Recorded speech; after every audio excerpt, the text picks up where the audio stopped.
여러분 1절부터 3절부터 1, 2, 3, 4 8복 중에 4개의 복은 개인적인 것이지만 이 긍휼히 여기는 자부터 또 마지막 의에 줄이고 핍박받는 자까지는 이웃을 향한, 사회를 향한 그런 메시지이기도 한데, 가장 중요한 것이 무엇인가? 오늘 이 7절의 말씀입니다.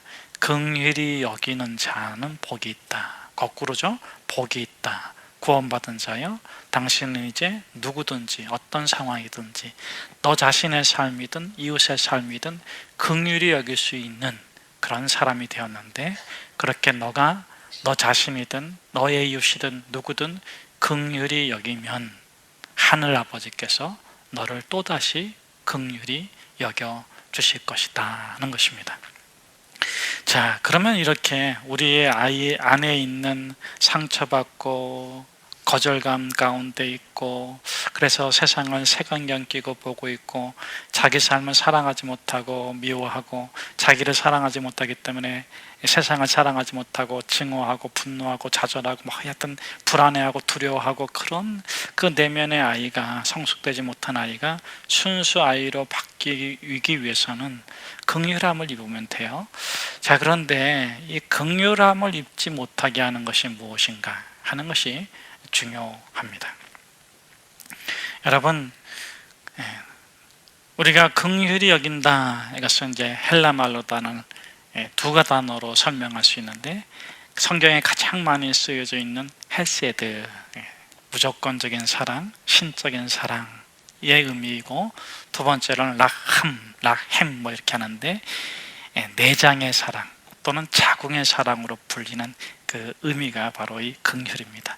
성경에는 인자, 자비 그런 단어로도 가장 많이 쓰여진 단어 중에 하나인데, 이 긍휼히 여긴다는 것은 뭐냐면 잉태하는, 해산하는 고통의 사랑, 그렇게 표현하면 되겠어요. 잉태하고 해산하는 고통의 사랑, 결과를 알기 때문에 해산의 수고를 기뻐하는 사랑, 그 사랑으로 잉태하고 해산하는 복을 누리며 살아가는 그 복인데요, 그렇게 좋은 결과를 위해서 잉태하고 해산하는 수고를 기뻐할 수 있는 그 상태가 긍휼을 입은 자입니다.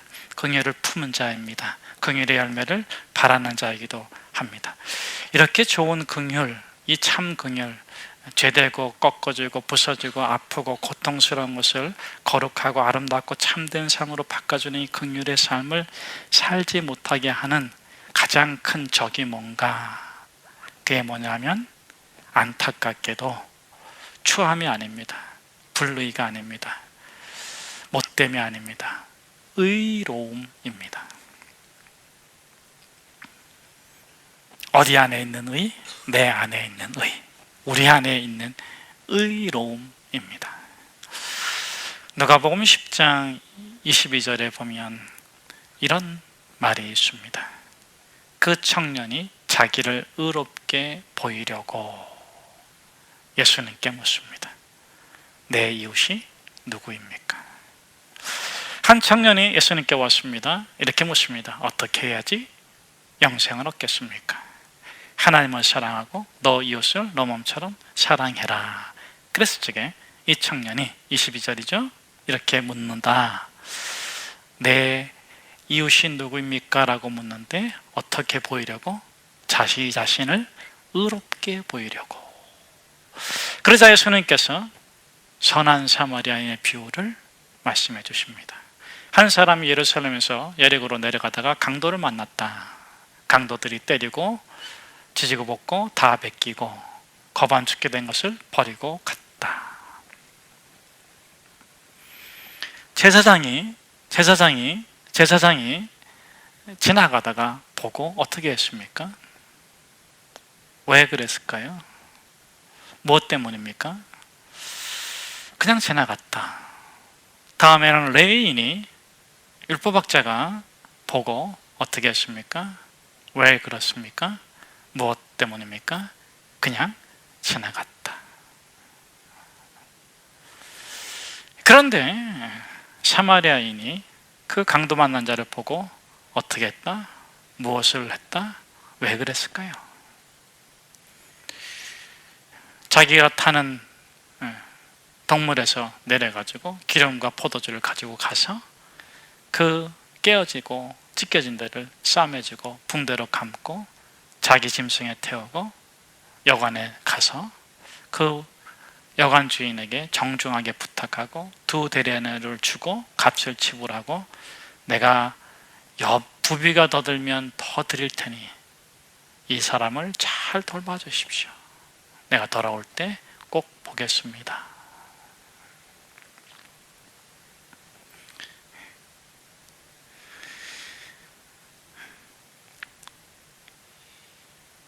레위인과 제사장은 무엇을 포기하지 못한 겁니까? 무엇을 꺾지 못한 겁니까?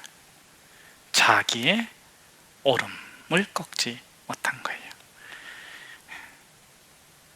자기의 옳음을 끝까지 주장했기 때문에 강도 만난 자, 부정한 자, 망해가는 자, 그 사람을 돕지 못하고 자기 옳음을 굽히지 아니하고 자기의 옳은 길로 갔습니다. 이런 사람의 특징은 항상 마이 스토리로 살아가요. 마이 스토리. 항상 자기가 옳은 얘기합니다. 우리 젊은이들이 싫어하는 얘기, 나 때는 말이야. 나 때는 말이야. 항상 자기가 옳은 얘기를 해요. 마이 스토리. 그런데 정말 긍휼한 삶을 살았는가? 옳음의 열매가 있는가? 자, 그런데 이 사마리아인은 자기 얘기를 하는 게 아니에요. 내가 어떻게 살아왔고 어떻게 살아갈 거를 얘기하는 게 아니라 내가 지금 무엇을 해야 하지? I am이에요. I am. 내가 지금 여기서 하나님께서 나에게 원하시는 게 뭘까? 묻고 듣고 실천했다. 여러분, 이 긍휼의 삶에는 5단계가 있습니다. 첫째는 들어야 돼요. 내가 지금 여기서 무엇을 하는 것이 예수님처럼 반응하는 것일까? 그것이 있습니다. 이 사마리아 사람은 그 강도 만난 자를 보고 지나치지 않고 뭘 했다? 첫째, 들었다. 내가 이 상황에서 무엇을 해야 하는가? 둘째는 결단하고 용기를 냈다. 여러분, 긍휼은 용기 없는 사람은 못해. 옳다고 하는 것이 아니라 용기가 있어야 돼. 자꾸 옳고 그름을 따지는 사람은 긍휼의 삶을 살 수가 없어. 왜? 긍휼을 베풀어야 되는 자는 항상 그릇된 자리에 있기 때문에. 예수 그리스도께서 십자가에 달리신 것처럼 그가 아무리 죄가 없어도 그릇된 자리에 있기 때문에 접촉 불가야.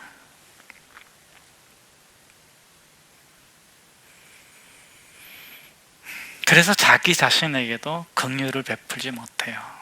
매장시켜 자기 아픔, 자기 고통, 자기 괴로움, 자기의 힘듦을 묻어도 건들지 않아. 남도 못 건들게 해. 썩어가는 무덤처럼 그 내면이 썩어감에도 불구하고 절대로 못 건들게 해. 그래서 뭐가 생기는 거예요? 분노, 증오, 불안, 두려움, 공포. 결국은 벌 받을 거야. 거기서 떠나지 못해요. 하나님을 정말 아빠 아버지라고 못 불러. 왜? 하나님 앞에 벌 받을 걸 알거든. 누가 하는 거예요? 내가 하는 겁니까? 하나님이 하는 겁니까? 내가 하는 거예요. 내가.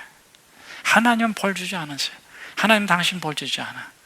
이미 대가를 치러주셨기 때문에. 그런데 나는 자꾸 고집하는 거예요. 내가 결국은 벌 받을 거야. 여기에 묶여있어. 뭐 때문에? 자기 안에 매장되어 있는 시체 때문에, 자기 자신을 죽이고 있기 때문에, 다른 사람을 정죄하고 죽였기 때문에, 마음살인을 했기 때문에, 묻어뒀기 때문에. 여러분, 아직 무덤에 묻어둔 시체에 있으면 오늘 말씀 듣고 기도하면서 빈 무덤 만드시기를 축복합니다. 용기가 있어야 돼요.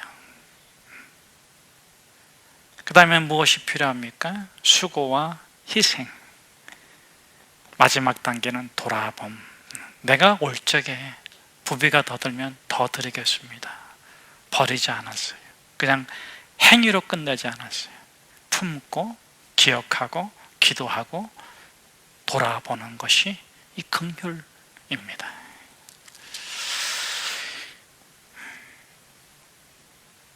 그렇게 이 예수님께서 비유를 말씀해 주시고 나서 누가복음 10장 29절에 보면 그렇게 되어 있어요. 예수님께서 28절에 그 청년에게 묻잖아요. 누가 강도 만난 자의 이웃이 되겠느냐? 너의 이웃이 누구냐? 이렇게 묻지 않았어요. 누가 강도 만난 자의 이웃이 되겠느냐? 이렇게 물으셨어요. 여러분, 내가 사랑하는 사람만 사랑하면, 내가 미워해야 될 사람을 미워하면 그것이 어찌 그리스도인의 사랑이고 그리스도인의 삶의 길이겠습니까? 이방인들도 그렇게 하지 않습니까? 예수님께서 우리에게 바라시는 것은 우리가 사랑하고 싶은 사람만이 아니라 우리가 사랑할 수 없는 사람도 어떻게 해주길 바라십니까? 긍휼을 베푸시기를 바라십니다. 긍휼은 용서와 사랑을 통해서 옳음의 방향으로 함께 살아가려고 하는 애씀과 노력을 포함한 일체의 신앙 행위가 긍휼인 것입니다. 29절에 예수님께서 묻으시자 그 청년이 뭐라고 대답합니까? 자비를 베푼 사람입니다. 긍휼, 라햄, 해산의 수고를 기뻐한 사람이 그의 이웃입니다. 그에게 예수님께서 이렇게 말씀하십니다. 너도 그와 같이 행하라. 내가 갖고 있는 옳음을 끝까지 주장하면 마이 스토리밖에 못 써요. 근데 그 마이 스토리는 반쪽이에요, 반쪽. 근데 그걸 딱 내려놓고 나의 옳음이 용서와 사랑을 통해서 함께 사는 삶으로 어떻게 갈 수 있을까? 이때 필요한 것이 무엇입니까? 이것이 이 상태가 긍휼의 마음의 상태인데 여러분 이때 필요한 것이 무엇입니까? 마태복음 9장에 보면은 두 소경이 나옵니다. 두 소경이 길에 서 있다가 예수님께서 지나가신다는 얘기를 듣고 크게 외칩니다. 다윗의 자손 예수여, 다윗의 자손 예수여, 우리를 불쌍히 여기소서, 우리를 긍휼히 여기소서. 이거는 눈을 고쳐달라 이런 게 아니에요. 내 문제를 해결해 주세요, 이게 아니에요. 다윗의 자손 예수여, 진정 당신이 메시아라면 우리의 전부를 받아주십시오. 우리의 전부를 받아주십시오. 우리의 전부를 받아주십시오.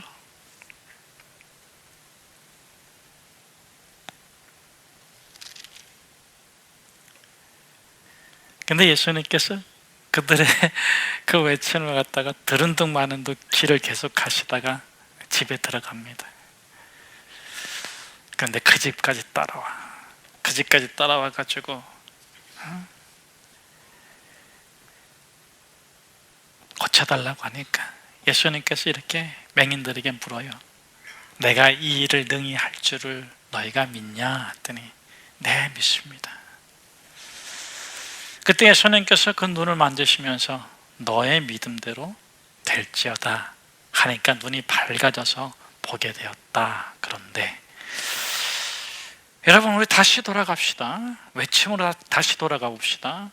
다윗의 자손 예수여, 내 내 눈을 고쳐주셔서 이게 아니라고요. 다윗의 자손 예수여, 내 문제를 고쳐주셔서 이게 아니라고요. 내 전부를 받아주십시오. 내 전부를 받아주십시오. 그러면 우리가 다시 너 믿음을 어떻게 정의해야 되겠습니까?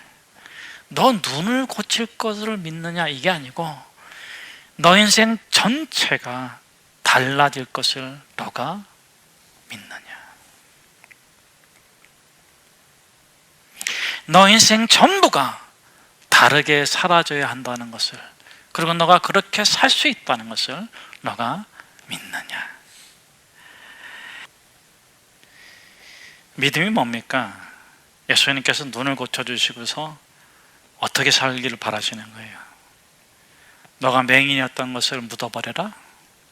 아니요, 그거 인정해. 사람들이 어쩌면 너가 잊어버릴 만한 때쯤이 되면 너 맹인이었지? 그럴 거야. 네, 제가 맹인이었습니다. 그런데 지금은 앞을 보게 되었습니다. 지금은 맹인일 때처럼 살지 않고 앞을 보는 사람으로 제가 저 삶을 가꾸어 살아갑니다.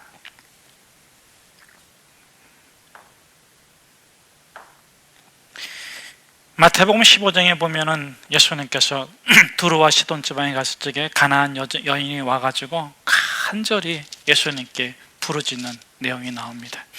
예수님께서는 그 여인에게 큰 믿음의 사람이라고 말을 했는데, 여러분 그 여자가 뭐라고 얘기를 합니까? 주여 나를 불쌍히 여겨주십시오. 내 딸이 귀신 들려 죽어가고 있습니다. 여러분, 자기 딸이 귀신 들려가지고 그 귀신에 의해서 죽어가고 있어. 근데 이 여인이 예수님께 와가지고 예수님, 내 딸을 고쳐주세요. 그런데 나를 불쌍히 여겨주십시오. 이 여인은, 이 엄마는 귀신 들린 딸을 내치지 않았다, 버리지 않았다, 품었다. 그 고통을 겪고 있다. 딸이 귀신 들린 것 때문에 이 엄마가 동네에서 얼마나 손가락질을 당하고 얼마나 힘들고 얼마나 아픈 삶을 살아야 되겠습니까? 근데 예수님께서 대답도 안 하셔요. 또 청해가지고 와가지고 제자들이 청해서 좀 띄어버리라, 저 여자 가라 그래라. 그게 우리 모습일 수도 있어요. 좀 불편한 거, 싫은 거, 괴로운 거, 안 좋은 거 띄어버려라, 내쳐라. 그리고 우리 그냥 깨끗하게 살자. 제자들이 그러는 거예요. 좀 떼어놓으세요. 가라 그러세요. 안 고쳐준다 하세요. 근데 예수님께서는 어떻게 하십니까? 그 사람을 테스트해. 뭘 테스트할까요? 나는 이스라엘에 잃어버린 양에게로 왔다.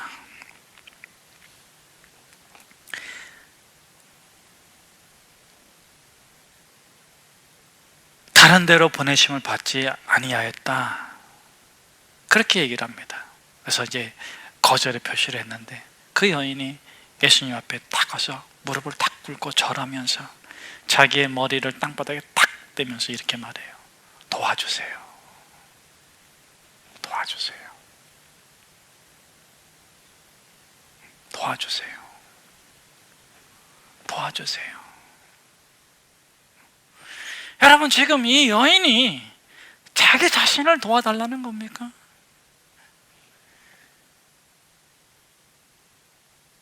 그 딸을 내치면 되잖아요. 그 못난 자식, 저주받은 자식, 못된 자식, 남들이 다 버린 자식, 자기도 버리면 되잖아요. 도와주세요. 근데 예수님께서는 정말 무참하게 또 뭐라 그러십니까? 자녀의 떡을 취해서 개에게 던지는 것이 합당치 않다. 너 개야, 개 대체야, 뭐 이런 거죠. 가장 수치스러운 표현을 쓰신 겁니다. 그런데 여러분, 그 여인은 어떻게 했습니까?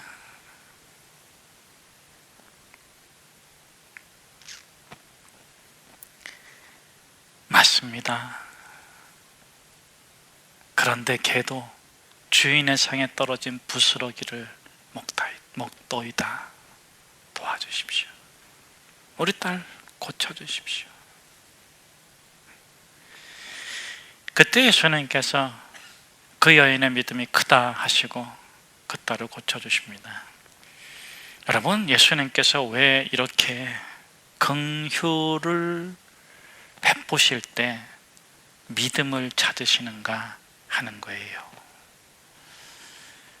반복되는 메시지는 무엇입니까? 너가 이렇게 불행했고 이렇게 아팠던 것을 매장시키지 마. 매장시키지 마. 너의 과거의 행적, 사람들은 너한테 얘기하지 않지만 매장시키지 마. 그냥 인정해. 내가 그랬어. 내가 추악한 죄인이었고 무서운 죄인이었고 정말 극악한 몹쓸 사람이었어. 그걸 열어. 그런 너가 잘 살아가는 거야.